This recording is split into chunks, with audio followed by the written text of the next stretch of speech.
What is the difference between narcissism and self-confidence? One of the things you find when you are dealing with a narcissist in your life is that the media and our society in general tends to define narcissism incorrectly. There are different kinds of narcissism, obviously, and there's a spectrum of narcissism. But what tends to happen, and the reason I think that so many of us are clueless as long as we are in regard to narcissistic abuse, is that we have psychologists, we have the media, all telling us that narcissism is kind of like self-esteem on steroids, or that it's just really high self-esteem. And the fact is, that's not the case. There have been a lot of different challenges to that viewpoint over the years, recent years, in the media and in psychology. What is the difference between narcissism and self-esteem? Well, that's exactly what we're talking about today at queenbeing.com. So let's get started. Closed captioning provided by Athena Moberg and CPTSDFoundation.org. My name's Angie Atkinson, and on this channel I offer free daily video coaching to help you discover, understand, and overcome narcissistic abuse in toxic relationships. I like to call it toxic relationship rehab. So if that sounds good to you, hit that subscribe button and let's get going. First, let's define narcissistic personality disorder. At its most basic level, a disorder where people have a really inflated sense of self-importance. The cause is officially unknown, and most researchers, doctors, scientists say that it probably involves a combination of nature and nurture, or environmental factors and genetic factors. The disorder does need to be diagnosed by a professional. Most of the time, people with narcissistic personality disorder won't be diagnosed unless they happen to be forced into therapy for legal reasons or by a spouse or loved one who threatens to go away if they don't do the therapy. For more details, click the link above. So recent research suggests that narcissism is different from self-esteem in 4 ways. Number 1, development. Number 2, origins. Number 3, consequences. And number 4, outcomes. So what does that mean exactly? Well, let's talk about that. So narcissism tends to begin around age 7, and so does self-esteem. I find that very fascinating. At the age of 7, children tend to begin to decide whether they're losers or winners. They decide if they're worthy and special or if they're not. When children are 7 is around the time that they start to sort of perceive themselves through the eyes of other people. While self-esteem does tend to be lowest during a child's adolescence, and in a healthy situation generally increases throughout life slowly, kind of on an upward curve, narcissism tends to peak during adolescence and gradually will decline throughout the lifespan. But that, again, is when we're talking about a healthy person. So the development of narcissism and high self-esteem then sort of mirror each other throughout the course of human development. But interestingly enough, as we've already discussed on this channel before, both narcissism and self-esteem are affected by parenting styles and choices. Parents who tend to overestimate their kids' IQ or their kids' knowledge or abilities or things like that, those parents tend to raise children who are more narcissistic. Parents who do this, or they overpraise a child's performance, they overvalue them in some cases. Narcissistic children also, as we know, develop from neglect and from being ignored, being abused sometimes, because the only way they have to cope is to go inside their heads and deal with it that way. High self-esteem in children is more likely to develop when the parent is warm to the child, as opposed to overvaluating the child, overestimating their abilities, pushing them to achieve.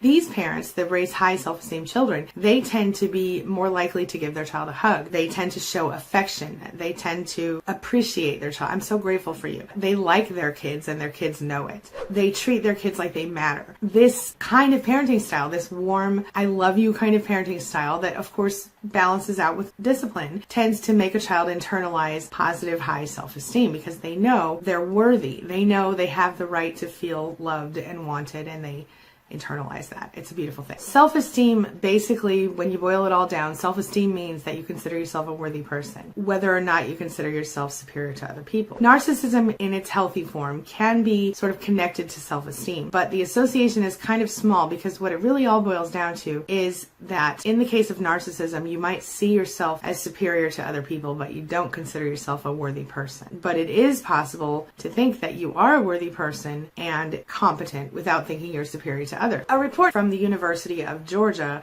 produced by Cortland Hyatt and Chelsea Sleep, actually proves some interesting points. It shed a little bit of light on the difference between narcissism and self-esteem. While both are related to a person's ability to be assertive, a person's association in the world, where do they see themselves in society, positive emotions, and a drive for rewards, narcissism and self-esteem differed in 63% of the other traits that were assessed here. Self-esteem is a lot more strongly linked to perseverance and conscientiousness, while narcissism is strongly linked to agreeableness, as in narcissists are more antagonistic than people with high self-esteem. The relationship between self-esteem and agreeableness would be positive but tiny. Interestingly enough, narcissism and self-esteem differed by 75% or so in this study that was reported on. So let me fill you in on what that looks like. For the narcissism but not self-esteem side, on narcissism you'll see people more likely to be confrontational, express their anger, yelling, threatening, physical aggression, feeling like the center of attention in your social networks, perceiving other people as narcissists or neurotic or disagreeable, uninhibited, frequent arguing, comparing themselves to other people. Now, when we're talking about self-esteem, it's a whole other ball of wax. Self-esteem is related to feeling close to other people in your social network, perceiving other people's intelligence as attractive, still wanting high status, still wanting to have a leadership position if that person felt like a leader, still wanting to be intelligent, also wanting to be agreeable and kind. Yet another interesting point in this paper was the psychopathology of it all. In this case, narcissism and self-esteem differed by 100%. So for example, self-esteem is strongly connected to lower levels of anxiety, lower levels of depression, lower levels of stress in general. Narcissism, however, was only weakly related to these things, and it was much more associated with things like alcohol and substance abuse, antisocial behavior, aggression, and a lot of other forms of externalizing behavior. When we're talking about the pathological traits, narcissism always had a higher score on every single pathological trait that there was,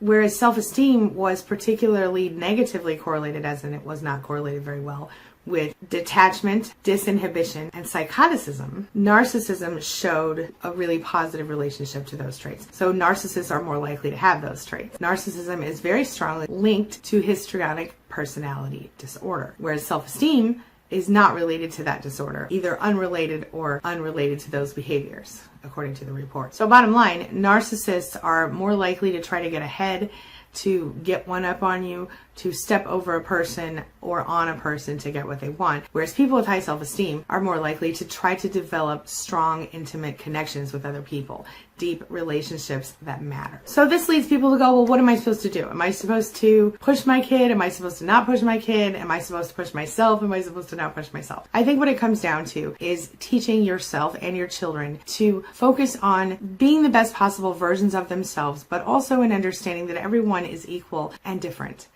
Not equal and the same, because you can't say that everyone knows how to play the piano really well, but you can say that some people do. You can't say that everyone has the ability to be an amazing chef, but some people do. Everyone has different strengths, and that's the thing that I focus on with my kids. If they go, well, my son, my middle son, he says, I can do math, I just don't love it, but I'm really, really good at English, let's say. I don't know where he gets that from. But anyway, in his case, I could focus on the fact that he doesn't love math, and I could make him do more math because I'm sure that would make him love it, right? But no, what I focus on instead is, okay, keep your grades up in math and focus on what you enjoy doing. Focus on what you love, because everybody has different strengths and weaknesses. Narcissists just want to feel superior to other people, and their main goal in socializing and connecting with people is to show other people that they're better than them, or to show them their status or their stuff. While people with high self-esteem, they want to connect with other people to develop better relationships. They want to help other people achieve, and they tend to feel satisfied with themselves, and they don't feel the need to blatantly compete with people as much as those with a narcissism issue.